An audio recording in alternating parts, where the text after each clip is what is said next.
안녕하세요. 까치살모입니다. 오늘은 우리 흑표 전차의 성능 개량 사업에 대해서 이야기해볼까 하는데요.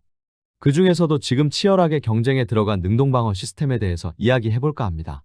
왜냐하면 이번 5월 달에 있었던 합참회의에서 흑표 전차에 대한 소요 검토가 통과되었기 때문에 내년에 사업 타당성 평가를 거쳐서 2028년부터는 우리 흑표 전차의 개량 사업이 본격화될 것이기 때문입니다.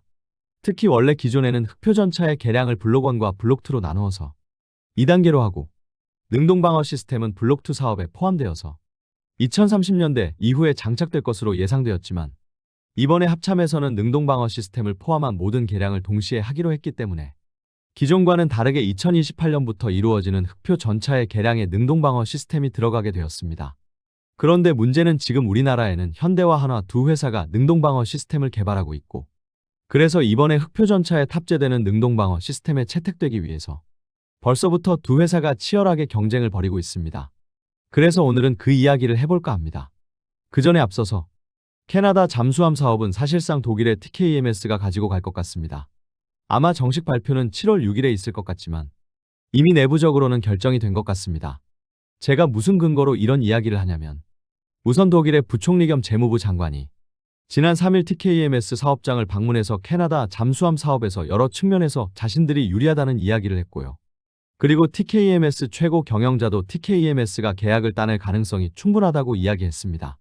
한마디로 우리는 여전히 50대 50이라고 이야기하는데 독일 측 인사들은 자신들이 이 사업을 따낼 거라고 이야기하고 있는 건데요. 솔직히 이 사업은 6월 말이 넘어가면서 이미 TKEMS가 유리하다는 이야기가 나오고 있었습니다. 이게 무슨 말이냐면 이번 달인 7월 7일에 터키에서 나토 회의가 있는데요. 지금까지 나온 이야기에 따르면 만일 캐나다가 잠수함 사업의 결과를 6월 말에 발표를 하면 우리가 유리하다고 했는데 6월 말은 지나버렸고 7월 7일에 있는 나토 회의 전후로 해서 발표를 하면 독일이 유리하다고 했습니다. 그런데 지금 나오는 이야기는 나토 회의 바로 직전인 7월 6일에 발표를 한다는 이야기가 많고 이 날짜에 발표를 하면 무조건 독일이 승리하는 것입니다. 그래서 7월 6일에 발표가 없어야 하는데 그럴 가능성이 별로 없어 보이고요. 그리고 마지막으로는 이번에 독일이 캐나다 잠수함 사업을 수주할 가능성이 높다고 관측되면서 독일 TKEMS의 주가가 대폭 상승했습니다. 한마디로 그래서 모든 게 전부 이번 사업은 독일 TKEMS가 수주할 거라고 가리키고 있다는 것입니다.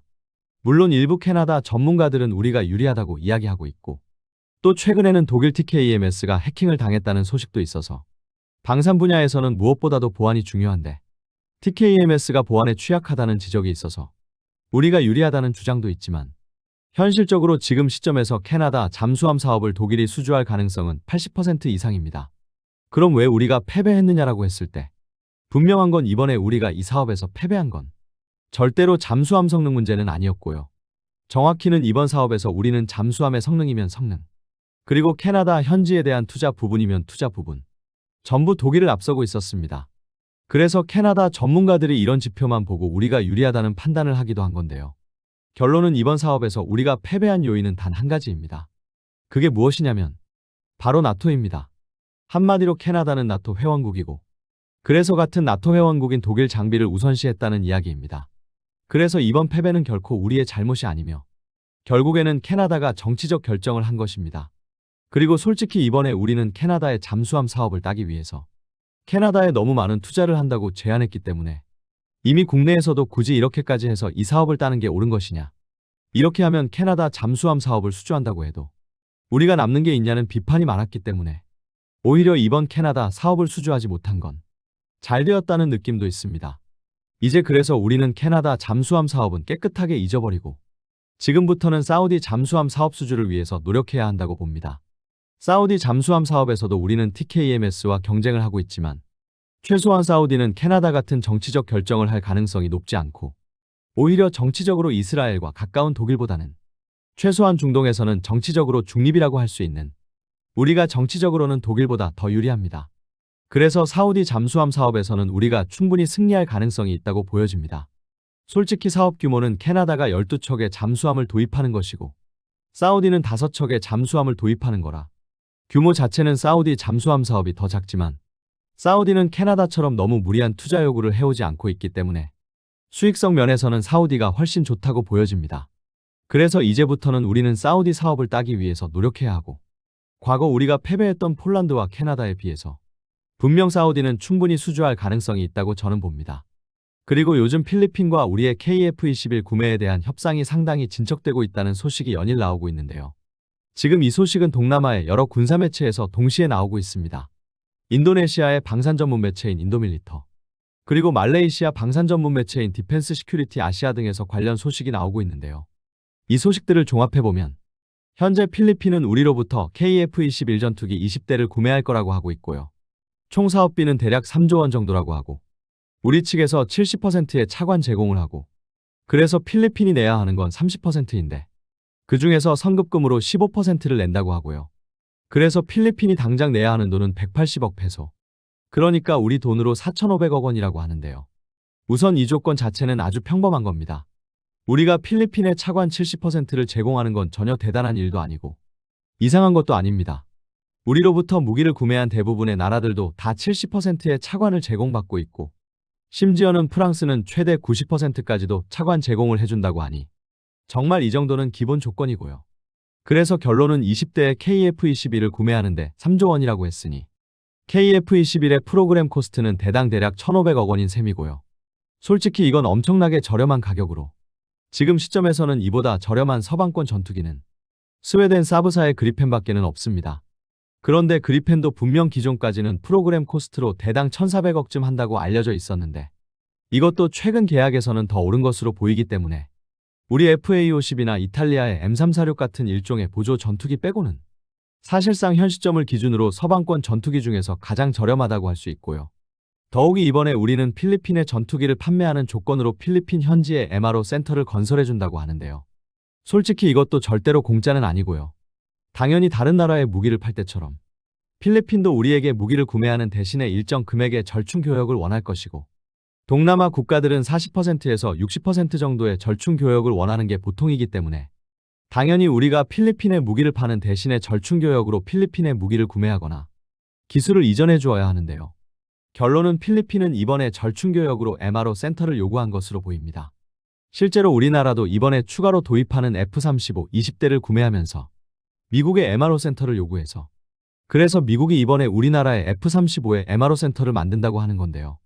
한마디로 필리핀은 절충교역으로 MRO 센터를 선택을 한 것입니다. 솔직히 그래서 이번 계약은 지극히 평범하고, 사실상 필리핀은 전투기의 가격을 낮추기 위해서 별도의 특별한 요구를 우리나라에게 하지는 않은 것으로 보입니다. 한마디로 말해서 필리핀은 그냥 다른 건 필요 없고 가격만 저렴하게 해달라고 했다고 볼 수 있고, 그래서 아마 다른 나라의 KF-21을 판매할 때는 다른 조건이 붙는다면 이보다는 좀 더 가격이 올라갈 것입니다. 기존에 나왔던 자료 등을 종합해보면 평균적으로 프로그램 코스트로 대략 대당 1,600억 원 정도 할 것으로 보입니다. 한마디로 말해서 필리핀은 KF-21의 가격을 대략 100억 정도 깎아주는 대신에 아무런 조건도 붙이지 않았다고 보는 게 옳습니다. 아무튼 그래서 필리핀은 인도네시아처럼 정말 우리를 귀찮게 하지 않고 우리 KF-21을 아주 저렴하게 깔끔하게 잘 구매한 것으로 보입니다. 그럼 이런 이야기는 여기까지 하고 다시 흑표전차 개량 사업 이야기로 넘어와서 이번 5월 달에 우리 흑표전차의 성능 개량 사업이 합참회의를 통과했는데요. 그래서 내년에 사업 타당성 조사를 거쳐서 2028년부터 본격적으로 성능 개량 사업을 추진한다고 하는데요. 이번에 개량되는 내용은 총 4가지입니다. 하나는 한국판 아이언 비전을 탑재하게 되고요. 참고로 한국판 아이언 비전은 이미 현대로템에서 개발이 끝난 것으로 알기 때문에 이게 장착될 게 거의 확실하고요. 그리고 여기에 RCWS와 드론 제머가 탑재되는데요. 특히 RCWS와 드론 제머는 하나의 시스템으로 탑재됩니다. 왜냐하면 결국은 RCWS와 드론 제머는 둘 다 적의 드론 공격을 방어하는 용도로 사용될 예정이기 때문에 우선 드론을 탐지하는 레이더가 탑재되어야 하고, 그래서 이 레이더가 탐지한 정보를 바탕으로 먼저 드론 제머가 적 드론을 제밍하게 되고, 적 드론이 제밍이 안 되면 그때 RCWS가 요격을 하기 때문에 결국은 드론 탐지 레이더와 이 두 장비는 연동이 되어야 합니다. 그래서 드론 제머와 RCWS는 하나의 시스템으로 탑재되고요. 그리고 마지막으로 능동방어 시스템인데요. 원래는 능동방어 시스템은 이번에 개량을 하지 않고 흑표전차의 개량을 블록 1과 블록 2로 나누어서 나중에 개량한다고 했었는데요. 문제는 지금 하나와 현대 두 회사가 전부 수출을 위해서 국방기술진흥연구소의 연구비를 받고 자체 투자를 해서 우리 군의 요구와 상관없이 능동방어 시스템을 선제적으로 개발했고, 그래서 지금은 그 개발이 막바지에 와 있기 때문에 우리 군도 이번 사업에 능동방어 시스템을 포함시켰는데요. 그럼 아마 여러분들은 지뢰 방어 능력이나 다른 방어 능력을 개량할 계획은 없느냐라고 물어보실 텐데요. 최소한 이번 개량에는 흑표 전차의 물리적 방어력을 높일 계획은 없습니다. 물론 흑표 전차의 측면을 관통할 수 있는 북한판 코넷인 불세쓰리 같은 미사일은 능동방어 시스템이 처리를 해줄 것이기 때문에 능동방어 시스템을 장착하는 것만으로도 흑표 전차의 방어력이 높아지는 건 분명한 사실입니다. 그러나 여전히 우리 흑표 전차는 북한의 대전차 지뢰를 방어하는 지뢰 방어 능력이 없다는 측면에서는 이번에 지뢰 방어 능력의 강화를 저도 바랬는데요. 특히 이미 우리는 폴란드를 위해서 개발하고 있는 흑표 PL에 우리의 기술로 지뢰 방어 능력을 부여할 생각이기 때문에 기술력이 없는 것도 아닙니다. 그래서 우리 군이 요구만 하면 흑표 전차에 지뢰 방어 능력을 부여하는 건 분명 가능한데 최소한 이번 개량 내용에는 없습니다. 그래서 이번에 개량되는 건 한국판 아이언 비전과 그리고 RCWS와 드론 제머 그리고 능동 방어 시스템 이 네 가지인데요. 그 중에서도 특히 벌써부터 경쟁이 심한 건 바로 능동 방어 시스템입니다. 현재 흑표 전차의 능동 방어 시스템은 두 가지가 후보인데요. 하나는 이번에 우리의 미래 전차인 K3 전차의 시제 전차 사업에 채택된 한화의 시스템이 있고 또 하나는 이번에 폴란드의 흑표 PL에 채택된 현대로템의 시스템이 있는데요. 각각을 소개하자면 한화의 시스템은 한화가 국방기술진흥연구소의 자금을 받아서 나머지 50%를 자체 자금으로 조달해서 개발하고 있는 능동방어 시스템으로 이 시스템은 현재 보시면 이런 장비인데요. 쉽게 이야기해서 이번에 한화가 호주에 수출한 레드백 장갑차에 탑재한 이스라엘의 아이언 피스트와 거의 같은 시스템입니다. 그래서 이 시스템은 두 개의 요격탄이 달린 두 개의 발사기로 이루어지는데요. 특히 저의 주목을 끌었던 건 한화 측에서 우리 K3 전차의 요격탄 발사기를 좌우 두 개가 아닌 네 개를 설치한다고 해서 저의 주목을 끌었는데요. 현재 이 장비는 100% 국산으로 거의 모든 구성 요소가 국산으로 개발 중이며 한화에서는 이미 이 시스템을 이용해서 각종 요격 시험을 무사히 끝낸 상태입니다. 우선 우리 군으로부터는 이미 퇴역하고 대량으로 치장하고 있는 메티스-M 대전차 미사일을 제공받아서 요격 시험을 했고요. 또 불가리아로부터 RPG-7을 들여와서 RPG-7에 대한 요격 시험도 이미 끝낸 상태입니다. 그래서 현 시점을 기준으로 우리나라의 능동방어 시스템 중에서 가장 완성도가 높고 그래서 이번에 우리가 개발하는 K3 전차의 시제 차량에 채택이 되기도 했는데요. 물론 그리고 당연하지만 이 능동방어 시스템은 이스라엘의 아이언 피스트를 기반으로 했기 때문에 요격탄은 폭풍형 탄두입니다. 폭풍형 탄두는 주변에 대한 피해는 적은 대신에 대구경 대전차 미사일에 대한 충분한 저지력이 없다는 지적이 있고 이에 대해서 한화 측에서는 대구경 대전차 미사일을 완전히 막지는 못하지만 폭풍형 탄두에 피격된 대전차 미사일이 장갑 차량에 명중한다고 해도 관통력을 대부분 상실한 상태라 장갑차는 관통할 수 없다고 이야기했는데요. 아무튼 그래서 이 한화의 능동방어 시스템이 현 시점을 기준으로 우리나라에서는 가장 완성도가 높은 능동방어 시스템입니다. 그럼 한화의 시스템은 이러하고 현대의 능동방어 시스템은 어떠하냐라고 했을 때 현재 한화에 이어서 현대에서도 능동방어 시스템의 개발에 들어갔는데요. 정확히는 현대의 시스템은 한화의 시스템에 비해서 개발 시작도 한참 늦었고 개발비도 훨씬 적게 들인다고 합니다. 우선 한화의 시스템은 2023년부터 개발에 들어갔고 총 사업비는 389억이고 또 개발 완료도 올해 10월경이라는 이야기가 있었는데 최근에 한화 측에서 나온 이야기에 따르면 개발 완료는 한 달 정도 늦어질 거라고 하는데요. 아무튼 이미 한화의 시스템은 개발 완료 단계에 와 있는 것에 반해서 현대의 시스템은 작년인 2025년 9월부터 개발에 들어갔고 총 사업비도 국방기술진흥연구소의 지원금 62억을 포함해서 총 124억에 불과합니다. 그래서 이것만 보면 당연히 현대의 시스템은 한화의 시스템에 비해서 엄청나게 늦은 건데요. 문제는 현대의 시스템은 현대가 독자적으로 개발하는 게 아니라 이스라엘의 라파엘사로부터 트로피 시스템의 기술 지원을 받아서 개발된다는 점입니다. 그래서 현대의 시스템은 지금 전 세계에서 가장 많이 사용되고 충분한 신뢰성을 인정받은 트로피 시스템을 기반으로 한다는 게 장점이고 그래서 개발비나 개발 기간도 한화에 비해서 적은 건데요. 그리고 특히 현대의 시스템은 한화의 시스템에 비해서 이스라엘의 트로피 시스템과 마찬가지로 MEFP탄을 요격탄으로 사용하고 MEFP탄은 폭풍형 탄에 비해서 대형 대전차 미사일에 대해서도 충분한 저지력을 가지고 있다는 장점이 있습니다. 다만 그 대신 MEFP탄은 저지력은 높은 대신에 주변의 피해가 폭풍형에 비해서 높고 그래서 주변에 보병이 있으면 피해를 입을 가능성이 폭풍형에 비해서 높다는 문제점을 가지고 있는데요. 특히 이번에 현대는 폴란드의 흑표 PL의 능동방어 시스템 경쟁에서 이스라엘과 미국을 제치고 흑표 PL의 능동방어 시스템의 공급업체로 선정되었다는 크나큰 강점을 가지고 있습니다. 한마디로 말해서 현대는 이미 충분한 수요를 확보했다는 뜻입니다. 다만 지금 시점에서는 현대의 능동방어 시스템은 다른 건 전부 이스라엘로부터 기술 이전을 받아서 우리나라에서 생산을 하지만 아직은 MEF-P탄을 발사하는 요격탄은 국산화하지 못해서 요격탄은 이스라엘로부터 공급받는다는 문제점이 있는데요. 그런데 이미 우리 국방과학연구소에서 MEF-P탄도 개발하고 있고 그래서 우리 흑표 전차에는 국산 요격탄이 적용될 것으로 보입니다. 그리고 가격적인 면에서도 아직 대규모 수요를 확보하지 못한 한화의 능동방어 시스템에 비해서 이미 우리 흑표 전차를 1000대나 도입한다는 폴란드의 수요를 확보한 현대의 모델이 더 저렴하리라 봅니다. 그래서 지금 시점에서는 완성도는 분명 한화가 높지만 다른 요소, 그러니까 가격이나 그리고 공급망 문제 등에서는 현대의 시스템이 앞서간다고 볼 수 있는데요. 그런데 가장 문제는 현대의 시스템은 바로 이스라엘의 라파엘사로부터 트로피 시스템의 기술 이전을 받아서 개발한 시스템으로 그래서 우리나라의 흑표에 이걸 장착하려면 이스라엘에게 라이센스 비용을 주어야 한다는 문제가 있습니다. 우선 구성품은 전부 국산화해서 이스라엘로부터 구성품을 구매할 필요는 없는데 이 무기에 대한 지적 재산권은 이스라엘에게 있기 때문에 라이센스 비용을 이스라엘에게 주어야 한다는 문제가 있는 것입니다.